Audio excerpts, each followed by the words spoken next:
Сен білесің бе, Қазақстанның ежелгі қалалары туралы? Орта Азия мен Қытай мемлекеттерін байланыстырған ұлы жібек жолы қазақ жерінен өткен. Өлкемізде керуен жолын бойлай ірілі-ұсақты бекіністер мен қалалар пайда болған. Солардың бірі әлемге әйгілі көне қала Тараз. Көне Тараз астынан су қабырлары, сауда дүкендері, зергерлік шеберханалар мен монша ғимараты табылған. Бұлардың барлығы түрлі ою өрнектермен әшекейленіп, зертастармен қапталған. Қазіргі уақытта Тараз гүлденген жасыл қалаға айналды. Ежелгі Сайрам қазақ жерінің рухани орталығы болған.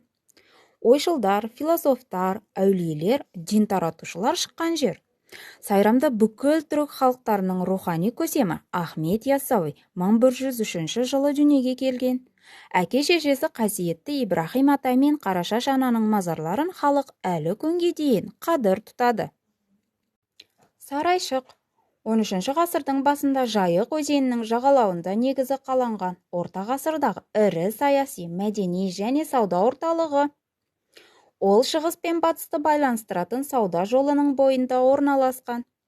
Қазба жұмыстары кезінде қала орнынан ақша сарайы, мешіт, монша, ауқатты адамдардың сарайлары, әдемі қыш құмыралар мен тас табақтар, әшекей заттар табылған.